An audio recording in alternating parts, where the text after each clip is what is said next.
এই মহিলা এক রাতে 100 পুরুষের সাথে জিনা করেও আল্লাহর ওলি হয়ে গেল।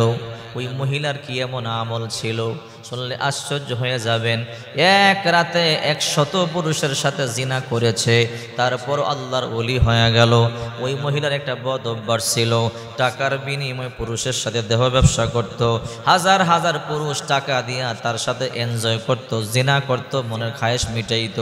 এলাকার মধ্যে এমন একটা অবস্থা হয়ে গেল, ওই মহিলা অত্যন্ত সুন্দরী যুবতী, পুরুষেরা তার জন্য পাগল হয়ে গেল। টাকা দিয়া দিয়া পুরুষেরা তার সাথে জিনা করে। এই সংবাদটা যখন পুরো দেশের মধ্যে ছড়াইয়া পড়লো, আল্লাহর ওলি বাইজিদ বুস্তামি রহমাতুল্লাহি আলাইহি শুনতে পারলেন। একজন গিয়া বলো, ও আল্লাহর ওলি বাইজিদ, আপনি খানকার মধ্যে বসে আছেন, আর আমাদের দেশে এমন একটা বেশ্যা নারী শরীর বিক্রি করে, দেহ বিক্রি করে হাজার হাজার যুবকদেরকে জাহান্নামী বানাইতেছে, নিজেও তো জাহান্নামী হয়ে গেল। ও আল্লাহর ওলি, আপনি একটা ব্যবস্থা করেন, আপনি ছাড়া কেউ ব্যবস্থা করতে পারবে না। বাইজিদ বুস্তামি তো সাধারণ ওলি না, মুস্তাজাবুদ দাওয়া। হাত তুলে আল্লাহর দরবারে দোয়া করতে হয়, আল্লাহ তাআলা দোয়া কবুল করতে দেরি করে না। বাইজিদ বুস্তামি মায়ের দোয়ায় এত বড় ওলি হয়ে গেছে, এখন আল্লাহর দরবারে হাত তুলে দোয়া করলেই দোয়া কবুল হয়। আগে বলে নেই বাইজিদ বুস্তামি কিভাবে ওলি হলো। বাইজিদ বুস্তামি রহমাতুল্লাহি আলাইহি যখন ছোট্ট বালক, মা অসুস্থ, গভীর রাত, মা উঠতে পারে না, চলতে পারে না। মা বলে, সন্তান আমার একটু পানি আমারে পান করাও। কনকনে শীতের মধ্যে সন্তান ঘুম থেকে জাগিয়া গেল। বাইজিদ বুস্তামি রহমাতুল্লাহি আলাইহি পুরো ঘর তালাশ করলো, পুরা ঘরের মধ্যে কোনো পানি পাওয়া গেল না। তখন তো কল ছিল না, ট্যাপ ছিল না, তখন তো আমাদের ঘরের মধ্যে পানি যেমন নলকূপ আছে এরকম নলকূপ ছিল না। কূপের ব্যবস্থা ছিল, কূপ ছিল বহু দূরে। বাইজিদ বুস্তামি রহমাতুল্লাহি আলাইহি কূপ থেকে পানি উঠাইবার জন্য বাহিরে চলে গেলেন। অনেক লম্বা সময় ধরিয়া কষ্ট করিয়া কূপ থেকে পানি উঠাইলেন।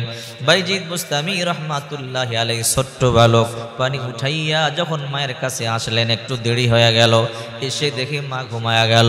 বাইজিদ বুস্তামি রহমাতুল্লাহি আলাইহি চিন্তা করে, যদি এখন আমি আমার মাকে ডাকি, মা বড় কষ্ট পাবে।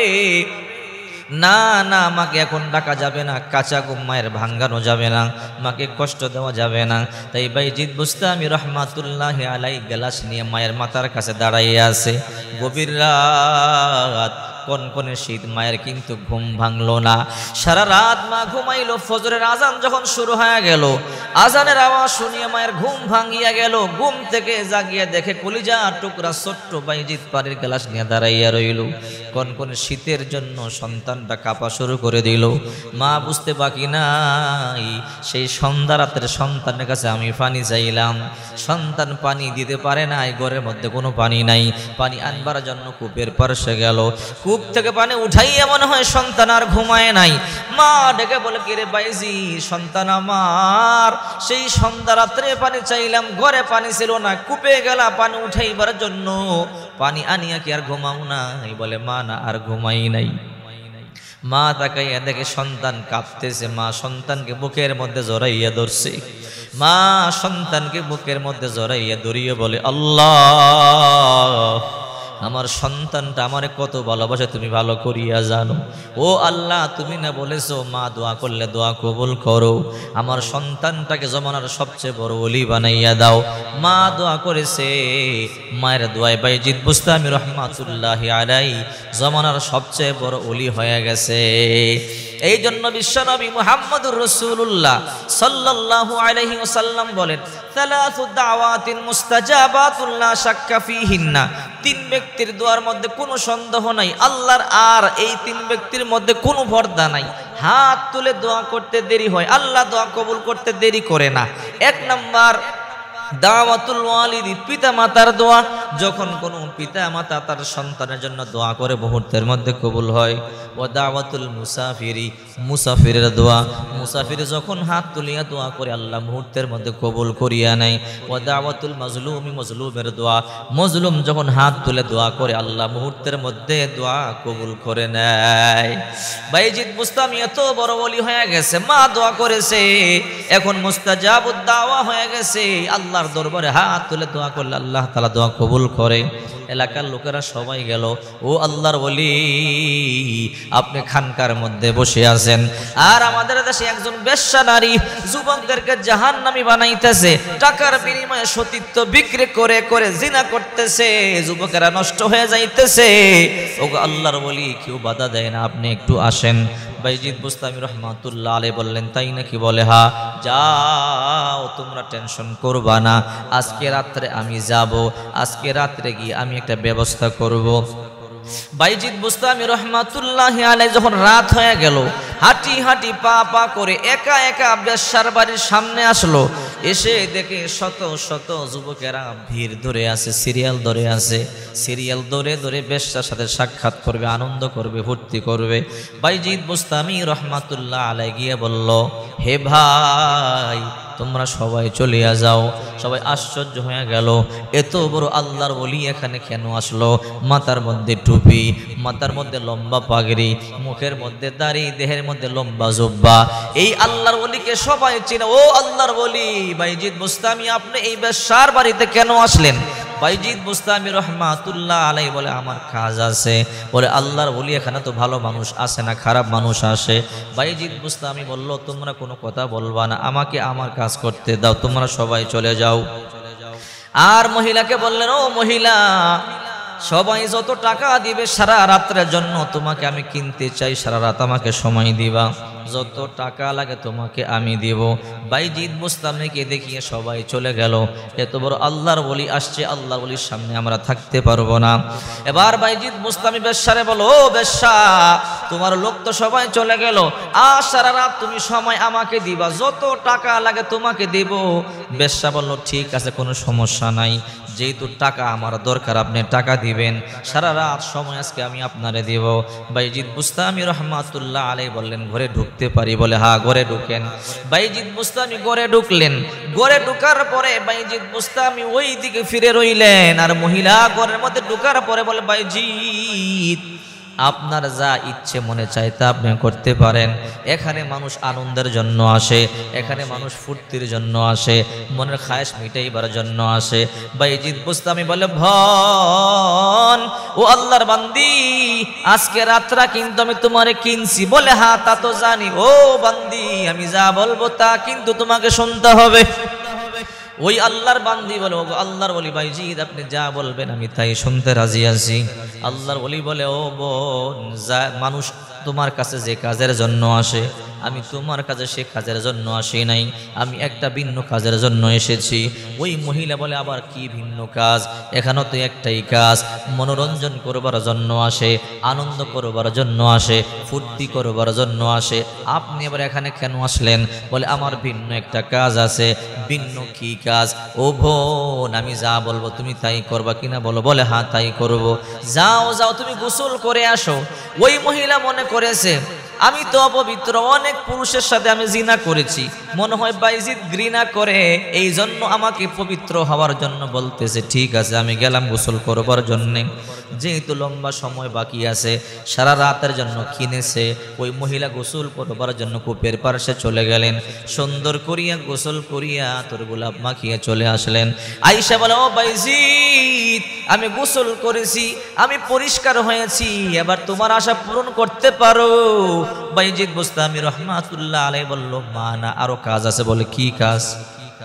যাও যাও, ভালো করে তুমি ওযু করো। ওই মহিলা সুন্দর করে ওযু করলেন। ওযু করবার পরে বাইজিদ বলে, বোন, আমি যা বলবো তোমাকে তাই শুনতে হবে, আমি কিন্তু তোমাকে কিনেছি আজকে রাত্রের জন্য। বলে হ্যাঁ। বলে, আমি যা বলবো তুমি কিন্তু তাই করবা? বলে হ্যাঁ, তাই করবো। বাইজিদ পর্দার ওই পার্শ্বে গিয়া ওই মহিলাকে বলে, তুমি নামাজের মধ্যে দাঁড়াও, আমি যেভাবে নামাজ আদায় করব তুমিও নামাজ আদায় করবে, নামাজের মধ্যে সেজদায় যাবে। বাইজিদ বুস্তামি রহমাতুল্লাহি আলাইহি ওই আল্লাহর বান্দিকে, ওই বেশ্যাকে নামাজের মধ্যে দাঁড়াইয়া, নামাজের মধ্যে দাঁড় করাইয়া দিয়ে বলে, নামাজ আদায় করো। ওই বেশ্যা নারী নামাজ আদায় শুরু করে দিল। লম্বা সময় ধরিয়ে বাইজিদ বুস্তামি রহমাতুল্লাহ আলাইহি নামাজ আদায় করাইলেন।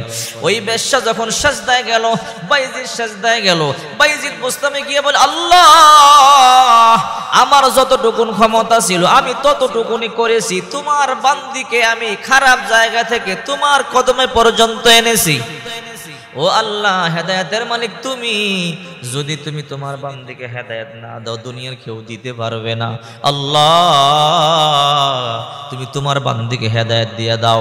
বাইজিদ বুস্তামি রহমাতুল্লাহি আলাই চোখের পানিগুলো সারিয়া যখন কান্না শুরু করে দিছে, ওই বেশ্যার অন্তরে কম্পন তৈরি হয়ে গেল। আহারে, সারা জনম ভর অন্যায় করেছি, সারা জনম ভর জিনা করেছি, জাহান্নামের আগুন কেমনে সহ্য করব, না সহ্য করতে পারবো না। বাইজিদ বুস্তামি দোয়া করে ওই মহিলার ভিতরে কম্পন তৈরি হয়ে গেল। ওই মহিলা কাঁদতেছে চোখের পানিগুলো সারিয়া। কিছুক্ষণ পর বাইজিদ বুস্তামি রহমাতুল্লাহি আলাইহি সাজদা থেকে মাথা উঠাইলেন। মাথা উঠাইয়ে দেখে আল্লাহর বান্দি সাজদার মধ্যে চোখের পানিগুলো সারিয়া সারিয়া কান্না করে বলে, আল্লাহ, জীবনে বুঝতে পারি নাই বড় অন্যায় করেছি, অপরাধ করেছি, আর গুনাহ করব না রে আল্লাহ, আমার তুমি মাফ করিয়া দাও। বাইজিদ বুস্তামি বলে, আলহামদুলিল্লাহ, আল্লাহ বুঝি তোমার হেদায়েতের নূর দান করেছে, তোমার কলিজাটাকে আল্লাহ তাআলা অন্ধকার দূর করে আলোয় আলোকিত করে দিয়েছে। ওই মহিলা বলে, ওগো আল্লাহর ওলি, ওয়াদা দিলাম আর জিন্দেগিতে কোনোদিন আমি জিনা করব না, অন্যায় করব না। ওই যে মহিলা যে দৈনিক 100 পুরুষের সাথে জিনা করত, ওই মহিলা আল্লাহর ওলি হয়ে দুনিয়া থেকে বিদায় নিয়েছে। চিন্তা করেন, 100 পুরুষের সাথে জিনা করে সে আল্লাহর ওলি হয়ে যদি দুনিয়া থেকে মরতে পারে, আপনার আর আমার জিন্দগিতে কেমন গুনাহ চিন্তা করে দেখেন। হ্যাঁ যুবক ভাই, হ্যাঁ যুবক বোনেরা, কান খাড়া করে শোনো, বেপরদায় চলিও না, উলঙ্গপনা বেহায়াপনা করিও না, মাথার চুল পর পুরুষকে দেখাইও না। হে মা বোনেরা, মার্কেটের মধ্যে তোমরা উলঙ্গ বেহাইয়াপনা করে চলাফেরা করিও না। তোমার প্রতিটা চুল কিয়ামতের ময়দানে সাপ হয়ে তোমাকে কামড়াবে। বিশ্বনবী মুহাম্মদ রাসূলুল্লাহ সাল্লাল্লাহু আলাইহি ওয়াসাল্লাম বলেন, নিসাউন কাসিয়াতুন আরিয়া মুমিলাতুন মাইলাতুন রুসুন্না কাসিমাতিল বুখতিল মাইলা লা ইয়াদখুলনাল জান্নাতা ওয়া লা ইয়াজিদুনা রিহাহা। শেষ জমানায় এমন কিছু নারী হবে, বস্ত্র পরিহিতা কিন্তু উলঙ্গ মনে হবে, এমন কাপড় পরবে তাকানো পর্যন্ত যাবে না, উলঙ্গ তার থেকে ভালো। ওটার চুটের মতো বড় করে খোপা বাঁধবে, হেলে দুলে মডার্ন করে চলবে। রাসূল করিম সাল্লাল্লাহু আলাইহি ওয়াসাল্লাম বলেন, ওই সমস্ত নারীরা জান্নাতে তো যাবেই না, জান্নাতের সুঘ্রাণ পর্যন্ত তারা পাবে না। এই জন্য চিন্তা কর হে যুবক, জীবনে কত অন্যায় করেছো, কত গুনাহ করেছো, কত জুলুম করেছো, জিনা করেছো, ব্যভিচারী করেছো। এখন যদি মরিয়া যাও আল্লাহর দরবারে কি জবাব দিবা? এই জন্য এখন সময় তওবা করো। কোন দিন কে মরিয়া যায় কেউ বলতে পারে না। প্রতিদিন সংবাদে দেখতে পাই এই যুবক বাসের নিচে পড়িয়া মরিয়া গেছে, বাইক অ্যাক্সিডেন্ট করিয়া মরিয়া গেছে, লঞ্চ ডুবিয়া মরিয়া গেছে, হার্ট অ্যাটাক করিয়া স্ট্রোক করিয়া মরিয়া গেছে। তোমার মতো কত যুবক, সুন্দর সুন্দর যুবক দুনিয়া সারিয়া চলিয়া যাইতেছে। হে যুবক, হাতে ধরি পায়ে পড়ি, কোন দিন জানি মরিয়া যাও বলতে পারি না। চিন্তা করে দেখো কত বড় বড় জিনাকারদেরকে আল্লাহ তাআলা মাফ করিয়া দিছে। নবীজির একজন সাহাবা, নাম তার মাইজ বিন মালিক রাদিয়াল্লাহু তাআলা আনহু। মাইজ বিন মালিক রাদিয়াল্লাহু তাআলা আনহু একজন সাহাবা, সে একটা দাসীর সাথে জিনা করে ফেলেছে। চিন্তা করে দেখেন, একজন সাহাবা বিশ্বনবী মুহাম্মদুর রাসূলুল্লাহ সাল্লাল্লাহু আলাইহি ওয়াসাল্লামের কাছে আসলো, অন্তরের মধ্যে অনুশোচনা, আমি তো জিনা করে ফেলেছি, অন্যায় করে ফেলেছি, জাহান্নাম ছাড়া আমার কোনো উপায় নাই। আমি যদি এই জিনার গুনাহ নিয়ে মরিয়া যাই, জাহান্নাম ছাড়া আমার কোনো উপায় নাই। মাইজ বিন মালিক রাদিয়াল্লাহু তাআলা আনহু চোখের পানিগুলো সারিয়া সারিয়া কান্দে। চিন্তা করে কই যাব, কার কাছে যাব, চিন্তা ভাবনা করিয়া বিশ্বনবী রাহমাতুল লিল আলামিনের কাছে আসলেন। এসে বলে, আসসালাতু আসসালামু আলাইকা ইয়া রাসূলুল্লাহ, আসসালাতু আসসালামু আলাইকা ইয়া হাবিবাল্লাহ। ওগো আল্লাহর নবী, তাহিরিনী ইয়া রাসূলুল্লাহ, ও আল্লাহর নবী, আপনি আমার পবিত্র বানাইয়া দেন। রাসূল করিম সাল্লাল্লাহু আলাইহি ওয়াসাল্লাম বললেন, ইযহাব ইলাল বাইত ফাস্তাগফিরিল্লাহ, বাড়িতে যাও, তওবা করো, আল্লাহ তোমার maaf করে দিবে। মাইজ বিন মালিক রাদিয়াল্লাহু তাআলা আনহু বাড়িতে গেলেন, তওবা করলেন, ইস্তিগফার করলেন, কিন্তু অন্তরের মধ্যে শান্তি নাই, মনে হয় আল্লাহ আমারে maaf করে নাই। আবার দ্বিতীয়বার বিশ্বনবী মুহাম্মদুর রাসূলুল্লাহ সাল্লাল্লাহু আলাইহি ওয়াসাল্লামের কাছে আসলেন। তাহিরিনী ইয়া রাসূলুল্লাহ, আল্লাহর হাবিব বললেন ইযহাব ইলাল বাইত ফাস্তাগফিরিল্লাহ, বাড়িতে যাও তওবা করো, আল্লাহ তোমারে maaf করে দিবে। বাড়িতে গেল, দ্বিতীয়বার তওবা করলো, অন্তরে শান্তি নাই, মনে হয় আল্লাহ তাআলা আমারে maaf করে নাই। আবার তৃতীয়বার বিশ্বনবী মুহাম্মদুর রাসূলুল্লাহ সাল্লাল্লাহু আলাইহি ওয়াসাল্লামের কাছে গিয়ে বলি ইয়া রাসূলুল্লাহ তাহিরিনী, আমারে পবিত্র বানায়া দেন। আল্লাহর হাবিব তৃতীয়বার বললেন ইযহাব ইলাল বাইত ফাস্তাগফিরিল্লাহ, বাড়িতে যাও তওবা করো, আল্লাহ তোমার গুনাহগুলো maaf করে দিবে। দ্বিতীয়বার বাড়িতে গেলেন, তওবা করলেন, অন্তরে শান্তি নাই, মনে হয় আল্লাহ আমার গুনাহ maaf করে নাই। আবার বিশ্বনবী মুহাম্মদুর রাসূলুল্লাহ সাল্লাল্লাহু আলাইহি ওয়াসাল্লামের কাছে আসলেন। আল্লাহর হাবিব মুহাম্মদুর রাসূলুল্লাহ সাল্লাল্লাহু আলাইহি ওয়াসাল্লামকে এসে বলে তাহিরিনী ইয়া রাসূলুল্লাহ, ওগো আল্লাহর নবী আমারে পবিত্র বানায়া দেন। আল্লাহ নবী আশ্চর্য হয়ে গেলেন, ঘটনা কি?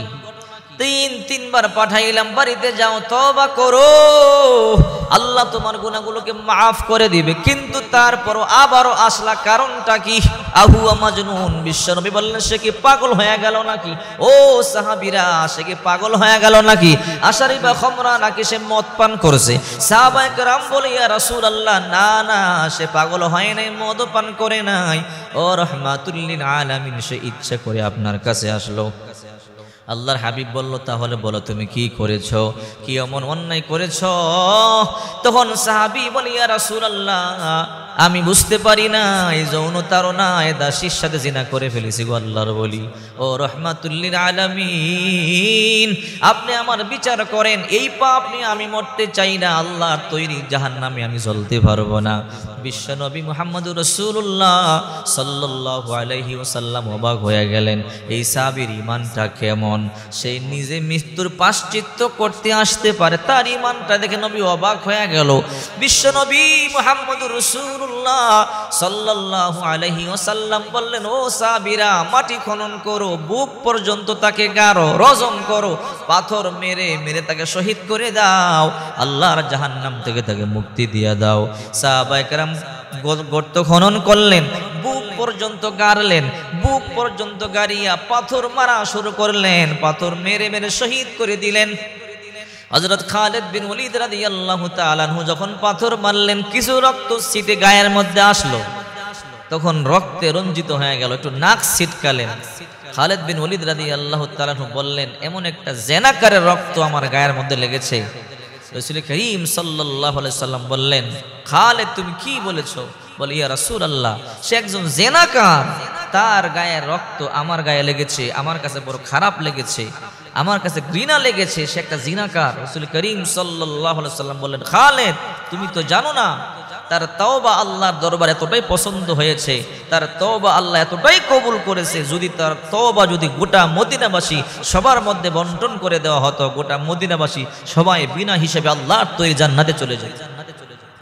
এই জন্য বিশ্বনবী মুহাম্মদুর রাসূলুল্লাহ সাল্লাল্লাহু আলাইহি ওয়াসাল্লাম বলেন, আত-তাইবু মিনাজ যামবি কামাল্লা যামবালা, যে ব্যক্তি তওবা করে এমন হয়ে যায় যেন একটা বাচ্চা জন্ম নিলে নিষ্পাপ, এরকম নিষ্পাপ হয়ে যায়। এই জন্য বলি, হ্যাঁ যুবক যুবতীরা, বর্তমানে আমাদের দেশের মধ্যে জেনা ব্যভিচার বেশি চলতেছে, এই জন্য এখনই সময়, তওবা করো। জিনা করলে নামাজ কবুল হবে না, জিনা করলে অল্প বয়সে মৃত্যু হয়ে যায়, জিনা করলে দোয়া কবুল হয় না, জিনা করলে রিজিক কমে যায়, রিজিকের বরকত নষ্ট হয়ে যায়। যারা জিনা করে এদের উপর আল্লাহর গজব 24 ঘন্টা, এদের উপর এমন একটা রোগ আল্লাহ তাআলা চাপায়া দেয়, এই রোগটা কিয়ামত পর্যন্ত তাদের বংশের মধ্যে অব্যাহত থাকে।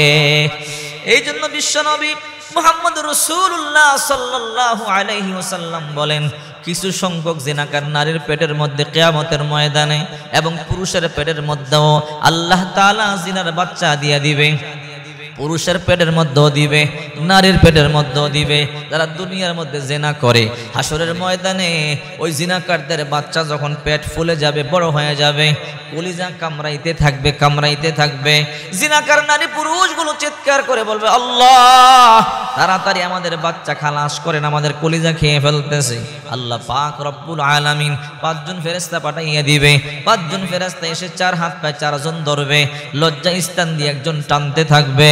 কিন্তু বাচ্চা আদা বের হবে আর আদা বের হবে না, রক্তে গোটা হাসরের ময়দানটা রঞ্জিত হয়ে যাবে। এমন চিৎকার করবে, তার চিৎকার আওয়াজ শুনিয়া তার মা দৌড়ে চলে আসবে, তার বাবা দৌড়ে চলে আসবে, তার ভাই বোন চলে আসবে, স্ত্রী চলে আসবে, এসে বলবে কি রে স্বামী, আমি কল্পনা করতে পারি নাই তুমি জিনা করেছ, অন্যায় করেছ, তুমি আমাকে ঠকাইছ, কিন্তু আল্লাহর দরবার থেকে তুমি মাপ পাইতে পারো নাই। আমার কোন স্বামী এসে বলবে কি রে বিবি, আমি কল্পনাও করতে পারি নাই তুমি এমনি জিনা করবা, অন্যায় করবা, তুমি আমারে ঠকাইবা, যদিও দুনিয়ার মধ্যে আমারে ঠকাইছো, কিন্তু আজকে আমাকে তুমি ঠকাইতে পারবা না, আজকে আল্লাহর কাঠ করে তুমি ধরা পড়ে গেলা। ওই দিন কেমনে মুখ দেখাবো, বাবা থাকবে সামনে, মা থাকবে সামনে, ভাই থাকবে সামনে, বোন থাকবে সামনে। এই জন্য বলি হে যুবক, হে যুবতী, যারা জীবনে অন্যায় করেছো, জিনা করেছো, এখনই তওবা করো, আল্লাহ দরবারে কান্নাকাটি করো।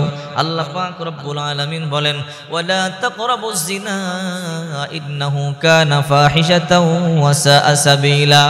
জিনা এমন একটা কাজ, মন্দ কাজ, যার দ্বারে কাছেও যাইও না, এটা মন্দ পথ, খারাপ পথ।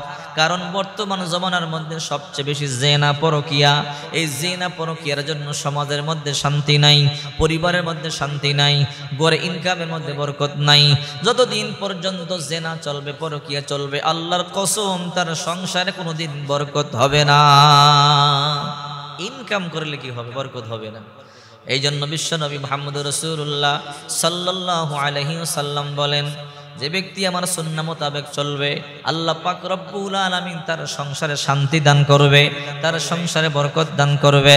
হে যুবক, পিতা মাতার খেদমত করো, পিতা মাতার কথা মানো, পিতা মাতার কষ্ট দিও না। বিশ্বনবী মুহাম্মদুর রাসূলুল্লাহ সাল্লাল্লাহু আলাইহি ওয়াসাল্লাম বলেন, কোন সন্তান যদি মা বাবার দিকে সুনজরে একবার তাকায়, আল্লাহ তাআলা তার আমল নামায় একটা কবুল হজের সওয়াব লিখে দেয়। আল্লাহ পাক তার আমল নামায় কবুল হজের সব লিখে দেয়।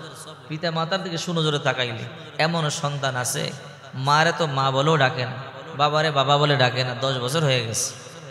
এমন সন্তান কি অবস্থা হবে এদের মৃত্যুর পরে আল্লাহ ভালো জানে। এই জন্য বেশি বেশি নেকামল করতে হবে। যত বেশি নেকামল করবেন তত বেশি আল্লাহর প্রিয় হবেন। যত বেশি আমল করবেন, যত বেশি ইবাদত করবেন, তত বেশি পরকালে জিন্দগিতে আপনি ধনী হবেন।